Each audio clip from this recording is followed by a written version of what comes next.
Los martes tenemos mesas de analistas mujeres. Saludamos a Paz Zárate, abogada, experta en Derecho Internacional, que nos acompaña. ¿Cómo estás, Paz? Bien, ¿y tú, Álvaro? Muchas gracias. Y, por supuesto, ya ahora desde la casa, Magdalena Vergara, de Idea País. ¿Cómo estás, Magdalena? Todo muy bien, gracias. Hola, Paz. Hola. Bienvenida. Comencemos analizando la gira del presidente Boric. Segundo día estuvo en Canadá, muy comentada, los encuentros con Justin Trudeau, terminó en una cervecería. Y hoy día la cumbre de las Américas. Tu primera mirada, Paz, ¿cómo ha sido esta cumbre hasta ahora? Yo estoy satisfecha de la planificación de la cumbre. Me parece que hubo una estrategia en este sentido, de partir primero con esta parada en Canadá, con una figura muy importante a nivel mundial, pero además es un partner, por ejemplo, en el TPP-11, que es un elemento que el gobierno está reanalizando, según su propia admisión, y además es un observador de la Alianza del Pacífico, que quiere integrarse en la Alianza del Pacífico. Así que desde ese punto de vista, y siendo un inversionista muy importante, es bueno el mensaje que se ha enviado a los inversionistas de partir con este tipo de diálogo en el contexto canadiense. De acuerdo con la Paz, yo creo que y muestra mucho un poco este carácter que tiene el presidente, ¿no es cierto? Que con mucho simbolismo, con muchos también esa cercanía que tiene, como esta capacidad como media estatista que tiene Gabriel Boric y que lo muestra muy cercano, o sea, esto de estar tomando cerveza con Trudeau claramente hace esa cercanía.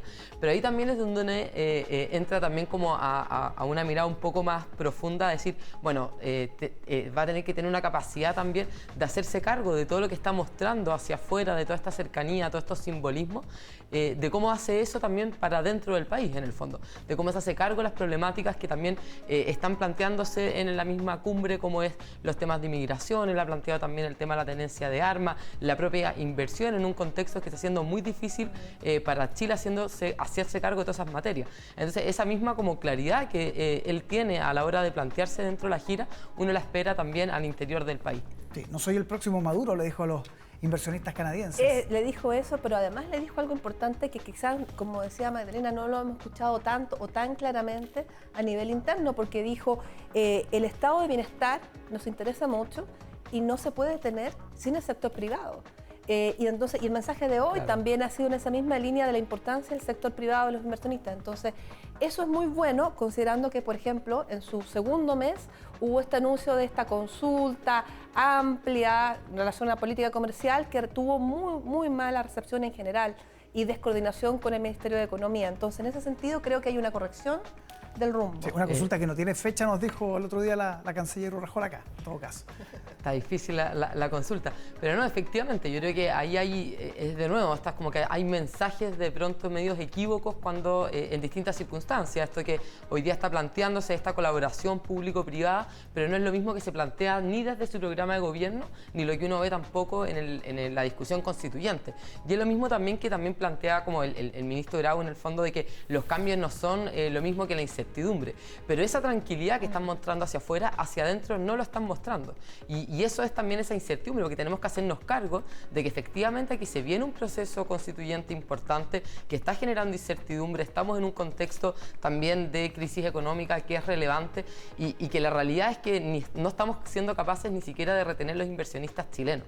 Entonces, para atraer también a los inversionistas extranjeros tenemos que dar muestras de estabilidad dentro del país, que es lo que nos estamos mostrando, creo yo, en aspectos fundamentales, como son, por ejemplo, el tema de la seguridad y el orden público, que es lo primero que uno puede decir para decir, bueno, el inversionista, ¿qué es lo que necesita? Estabilidad y seguridad para poder hacer su negocio. Y seguridad jurídica. Así es, además. Y la coherencia en el Sí. discurso. Entonces, en ese sentido, quizá, no sé si tú estás de acuerdo conmigo, que hay en esta área también un poquito de aceleramiento, ¿cierto? Y podemos explicar por aceleramiento esa consulta que se ha ido desdibujando y luego, con más tiempo quizá, planificar unas acciones más coordinadas como el discurso que hemos visto del presidente y sus ministros en esta gira. Totalmente. Bueno, esa misma coordinación es lo que uno espera aquí, ¿no es cierto? Que no salgan cada ministro diciendo lo que quiere en el fondo y después desdiciéndose en distintos ámbitos. Pero lo que yo sí que creo que es importante, que los simbolismos, y uno espera que no se equivoque en eso, ¿no es cierto? Porque aquí muchos símbolos, muchas buenas muestras, lo mismo en la cuenta pública,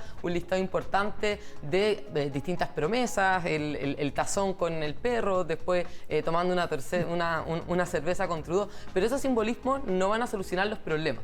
Entonces tenemos que pasar de una muy buena retórica, de una muy buena política, en el fondo como en ese sentido, como en el sentido mismo como de esa retórica y buen habla, a el ejercicio propio, a ejecutar las propuestas y hacerse cargo también de los problemas. Eso con Canadá. Quiero ir a Estados Unidos. Está empezando, todavía estamos en la antesala de la cumbre, pero ¿qué debería pasar ahí, Paz, con bilaterales ya confirmadas con Joe Biden, con la duda de Bolsonaro, ojo, con un embajador que no ha recibido el agreement, Sebastián de Paul? Sí, bueno, las bilaterales son siempre, digamos, la parte más importante de la cumbre, pero además de las bilaterales, obviamente yo estimo que el presidente Boric, sobre todo teniendo a Juan Gabriel Valdés, que es un experimentado ex canciller y ex embajador en Estados Unidos, estará ahí para asesorarlo. Hay algo multilateral que me parece que va a estar presente en esta cumbre y que no ha estado presente en las demás. Porque esta cumbre no es la misma cumbre que hemos tenido antes, que es un evento donde se manifiestan estas dificultades entre Estados Unidos, América Latina. El escenario mundial ha cambiado a partir de la guerra en Ucrania. Y para cualquiera que lea los reportes del Banco Mundial, de la Organización Mundial del Comercio, del FMI, de la FAO, se sabe que lo que viene requiere la coordinación hemisférica. Entonces, más allá de que haya habido un problema al que no estén todos invitados y no estén todos los países presentes, los que están deben coordinarse para prevenir una crisis hemisférica alimentaria y, por lo tanto, quizá de seguridad nacional y quizá de migración. Así que es muy importante no solo el contexto bilateral, pero el multilateral, aún con los países que están ahí. ¿Y ahí sientes que fue un error no invitar a Cuba, Nicaragua, Venezuela? Quizá porque la diplomacia americana, yo creo que erró al tratar esta cumbre como las demás, porque las demás uno podría quizá ir a los conflictos de siempre respecto a quién es el jefe de Estado o no de Venezuela, los derechos humanos en Nicaragua, que es verdad que están más acentuadas. Pero aún con eso, por ejemplo, Cuba estuvo invitada a los eventos anteriores. El escenario es de tanta gravedad y es tan importante para Occidente estar unidos y además entender el contexto de la guerra en Ucrania que realmente se va a prolongar en el tiempo, que por eso yo creo que no vale tanto la pena seguir reforzando por qué no están, y con los que están tratar de hacer algo. Sí, hubo gestiones, lo dice también la canciller Urrejola la otra vez, para que estuvieran Cuba, Nicaragua, Venezuela. Sí, mira, yo creo que ahí es complejo efectivamente hacer un análisis, uno siempre es general después de la batalla, etcétera, pero yo creo que también es una señal fuerte quizás que se da de que no estamos dispuestos a seguir colaborando con violación a los derechos humanos, así como puede estar en la guerra en Ucrania, también estos países están viviendo situaciones muy complejas como la que vive Venezuela, Nicaragua, Cuba, que también nos tenemos que hacer cargo de ellas quizás. Entonces, esa señal que quizás da el presidente Biden o Estados Unidos de no invitar a una cumbre donde no se están respetando el acuerdo interamericano, a mí me parece que quizá puede ir en una línea correcta, aunque entiendo también el punto de vista que efectivamente hay una postura hoy día que es muy compleja. Porque, por ejemplo, Venezuela, que es digamos, de donde emerge el flujo migratorio, es uno de los principales compradores de fertilizante ruso. Si no hay fertilizante ruso, las cosechas en Venezuela se van a reducir a la mitad. Y entonces, ¿qué va a pasar? Va a haber un nuevo movimiento migratorio aún más fuerte. Países que, por ejemplo, como Perú, nuestro vecino, le compra gran parte de sus fertilizantes a Rusia que no están disponibles. ¿Qué va a pasar si la cosecha de Perú se reduce a la mitad?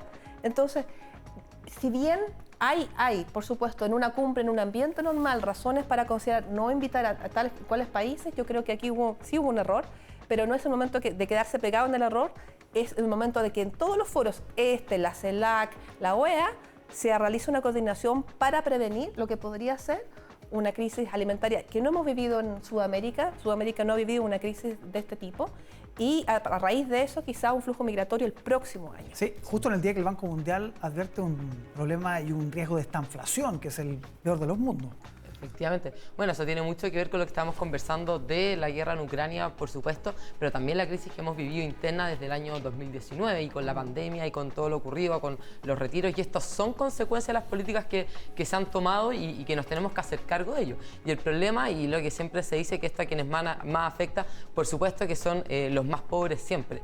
Entonces, en estas circunstancias yo creo que es importante, incluso algunos puntos, por ejemplo, el haber mantenido la autonomía al Banco Central, que es tan relevante, porque en situaciones tan impopulares como hoy día subir la tasa de interés, es importante que el banco se mantenga autónomo para cumplir efectivamente su mandato y lograr cierta estabilidad dentro de lo posible. Bien, Magdalena Vergara, Paz Zárate, muchísimas gracias por acompañarnos este martes. Chao. Muy bien, muchas gracias. Muy bien.